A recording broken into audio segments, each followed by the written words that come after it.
Hello everyone. Today I am going to discuss about the UGC's Draft Guidelines 2025. So this is not actually as of yet enforced, but they are just a draft guidelines, but they have caused a lot of controversy and nearly 6 states across India. They are in fact conducting protests against the UGC Draft Guidelines. So what kind of guidelines have been given? Why such protests? Let's try to understand. First and foremost, in the UGC draft guidelines, there has been a discussion on the appointment of the Vice Chancellor to the universities.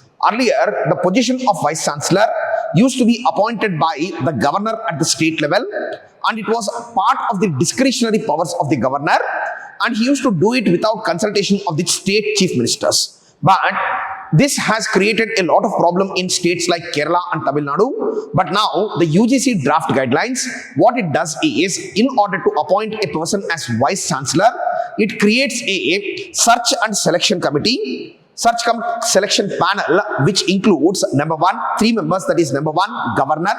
The second person is the UGC chairman himself. And the third person is a representative of the university, maybe from the Senate or from any other body. He would be a representative from the university. These 3 people will collectively take a decision on appointment of the Vice Chancellor of the university. And even the eligibility criteria for Vice Chancellor have been expanded. Earlier, people with academic background alone were being appointed as the Vice Chancellors. But right now, under the changed UGC draft guidelines, people who are in fact experts in industry, people who have practiced public policy or public administration for nearly 10 years, all of them are eligible for the position of Vice Chancellor. And apart from the position of Vice Chancellor, there is a very unique provisions in UGC draft guidelines, wherein it gives a topic which is called as Professor of Practice.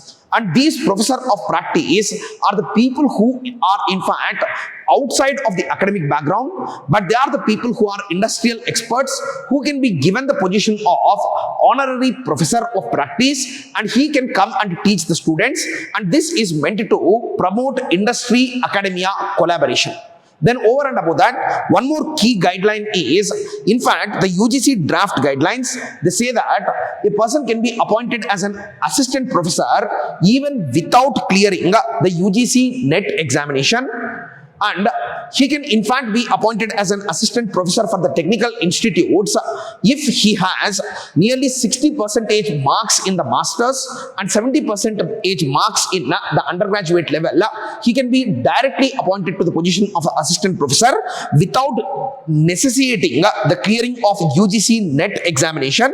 Then apart from this, one more essential guideline under the UGC draft is, there is a program which is called as Career Advancement Scheme. And under the Career Advancement Scheme, a person can be promoted based on the quality assessment of his work.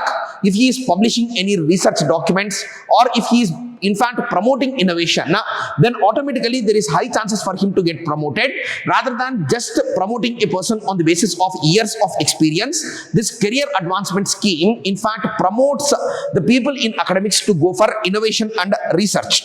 Then along with that, one more key guideline which has been given is, a person in fact can write the UGC NET examination in a subject which is different from his masters, promoting interdisciplinary learning, which is one of the essential aspects of new education policy of 2020. Then along with that, one more clear-cut guideline that has been given is, in fact, bringing about promotion of Indian knowledge systems, as part of which there is promotion of Indian language-based research and learning. Then apart from Indian language-based research and learning, there is also separate chairs being professors being appointed for yoga, traditional medicine and Ayush-like programs in order to promote Indian knowledge systems. Then over and above this, there used to be a 10% cap on contractual employment at the university level, but this draft guidelines, they remove the 10% contractual obligation, and this is one more important change.